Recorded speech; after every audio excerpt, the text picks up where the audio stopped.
Hello student, SN professional classes से मैं अहमद गुप्ता आज आपके लिए लेके आया हूँ बीबीए 6 सेमेस्टर का इकोनॉमिक एंड इंडस्ट्रियल लॉ का पेपर जो कि कंडक्ट हुआ है अप्रैल 2026 एग्जाम में। तो चलिए स्टूडेंट देखते हैं कौन कौन से प्रश्न पूछे गए हैं और उनका क्या आंसर होना था। तो सबसे पहले स्टूडेंट्स आपसे क्वेश्चन पूछा गया है मैच मेकिंग से संबंधित टाइप का क्वेश्चन है। क्या कह रहा है कि सूची 1 का सूची 2 से मिलान कीजिए, उसके बाद निम्न 4 विकल्पों में से सही विकल्प का चयन कीजिए। सूची 1 में कुछ सेक्शंस दिए हैं जबकि सूची 2 में उनसे संबंधित हमारे को ये स्टूडेंट पेपर है इकोनॉमिक एंड इंडस्ट्रियल लॉ। तो ये जो सेक्शन है और सेक्शन से संबंधित, ये सेक्शन किससे संबंधित है, यह मेनली बात करता है वर्कमैन कंपनसेशन एक्ट 1923 से, जिसका नाम बदलकर अब हो गया है एम्प्लॉय कंपनसेशन एक्ट 1923। तो चलिए देखते हैं इसका क्या कह रहा है कि सेक्शन 3 किससे संबंधित है, किससे रिलेटेड है। तो यह एम्प्लॉयर्स लायबिलिटी से संबंधित है, बिल्कुल सही दिया हुआ है। फिर उसके बाद सेक्शन 4 जो स्टूडेंट दिया गया है वो अमाउंट ऑफ कंपनसेशन क्षतिपूर्ति की धनराशि से संबंधित दिया गया है।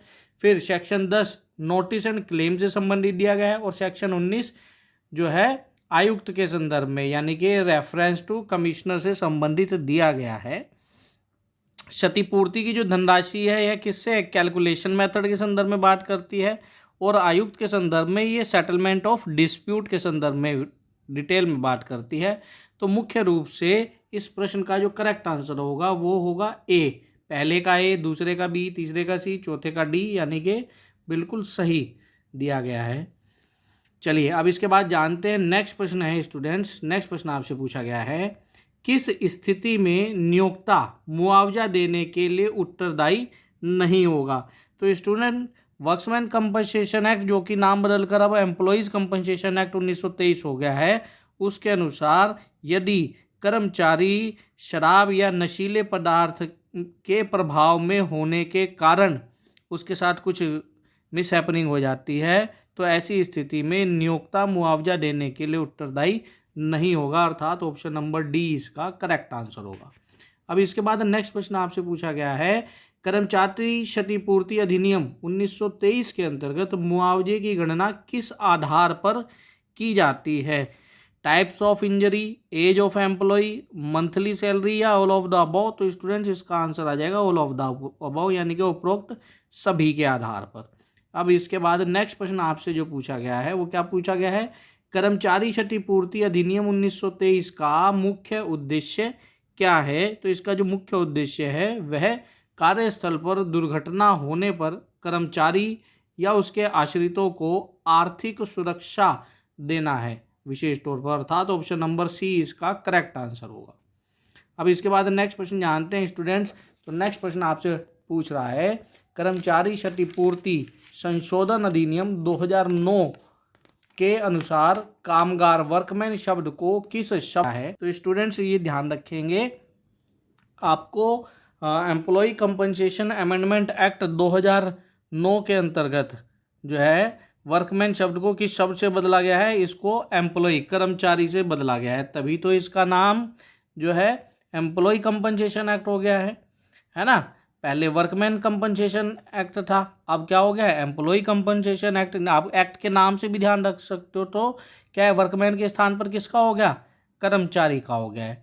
हालांकि इससे संबंधित और इम्पोर्टेंट अपडेट है, क्या अपडेट है कि अब यह है इसमें और भी ज़्यादा परिवर्तन आ गया। क्या आ गया है कि अब इसका नाम एम्प्लॉय कंपनसेशन अमेंडमेंट एक्ट 2017 हो गया है बेटा, और जो कि लागू है 12 अप्रैल 2017 से।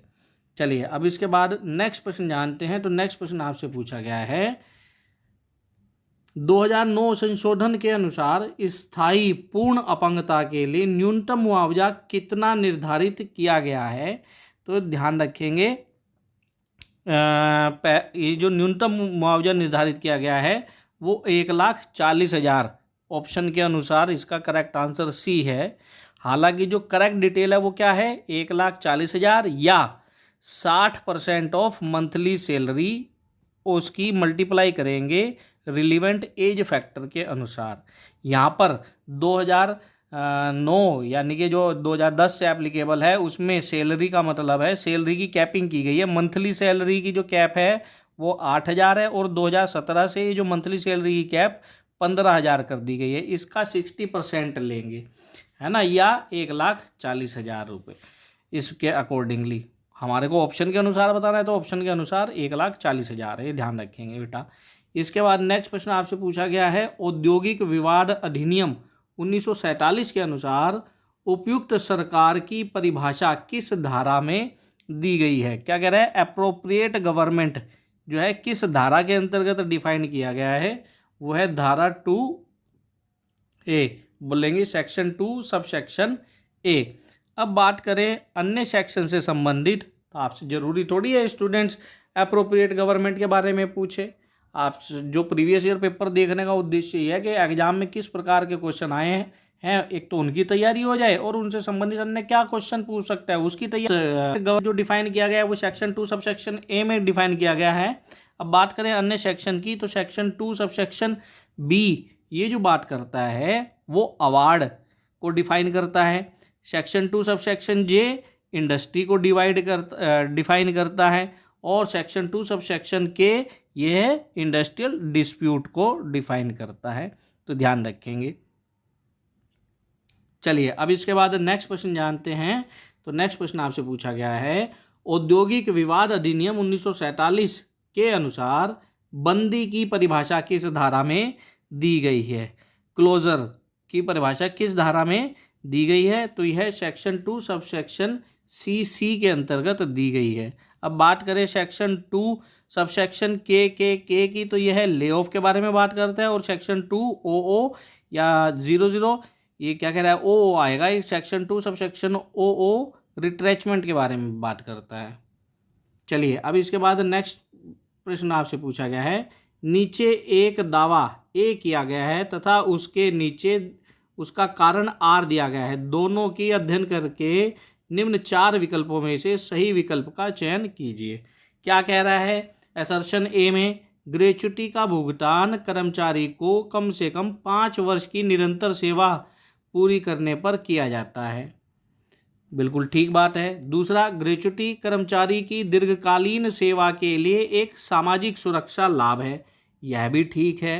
तो इसके अनुसार जो करेक्ट आंसर होगा वो होगा ए और आर दोनों सही है तथा आर ए की सही व्याख्या करता है, ऑप्शन नंबर ए इसका करेक्ट आंसर है। अब इसके बाद नेक्स्ट क्वेश्चन पूछा गया है, क्या कि नीचे एक दावा ए किया गया है तथा उसके नीचे उसका कारण आर दिया गया है, दोनों का अध्ययन करके निम्न 4 विकल्पों में से सही विकल्प का चयन कीजिए। यह भी ग्रेच्युटी से संबंधित है। तो क्या कह रहा है, ग्रेच्युटी की गणना अंतिम प्राप्त वेतन के आधार पर की जाती है, बिल्कुल बात ठीक है। फिर उसके बाद क्या कह रहा है कि ग्रेच्युटी की गणना के लिए प्रत्येक वर्ष की सेवा पर 15 दिनों का वेतन दिया जाता है, यह बात ठीक है, ठीक है। अब बात क्या करता है कि लास्ट ड्रॉन सैलरी का क्या मतलब होता है, अंतिम प्राप्त वेतन का क्या मतलब होता है। लास्ट ड्रॉन सैलरी का मतलब होता है basic plus DA, basic plus DA, यहाँ पे इसका डेफिनेशन में शामिल किया जाता है लास्ट ड्रॉन सैलरी के अंदर। स्टूडेंट्स ऑप्शन नंबर बी, ए और आर दोनों सही हैं, लेकिन आर जो है ए की सही व्याख्या नहीं करता है। चलिए अब इसके बाद नेक्स्ट क्वेश्चन जानने से पहले एक कैलकुलेशन से संबंधित और भी ज़्यादा कॉन्सेप्ट क्लैरिटी से संबंधित आपकी बात हो जाए, तो यहाँ पे जो कैलकुलेशन की जाएगी वो 15/26 करके की जाएगी, 15/26 गुना last drawn salary into year of service, इसके आधार पर इसकी कैलकुलेशन की जाती है। अब बात करें नेक्स्ट प्रश्न की, तो स्टूडेंट्स नेक्स्ट प्रश्न आपसे पूछ रहा है, मामला केस दिया गया है क्या कि राम एक निजी कंपनी में 7 वर्षों से कार्य कर रहा था, उसने स्वेच्छा से नौकरी छोड़ दी और ग्रेच्युटी की मांग की। नियोक्ता ने कहा कि इस्तीफा देने पर ग्रेच्युटी नहीं मिलती। क्वेश्चन क्या कह रहा है, इस स्थिति में सही उत्तर क्या है। तो इस स्थिति में सही उत्तर क्या है कि ग्रेच्युटी जो है वो 5 वर्ष की सेवा पूरी करने पर इस्तीफा देने पर भी ग्रेच्युटी मिलती है, ऑप्शन नंबर डी इसका करेक्ट आंसर होगा। इसके बाद नेक्स्ट प्रश्न आपसे पूछा गया है स्टूडेंट्स,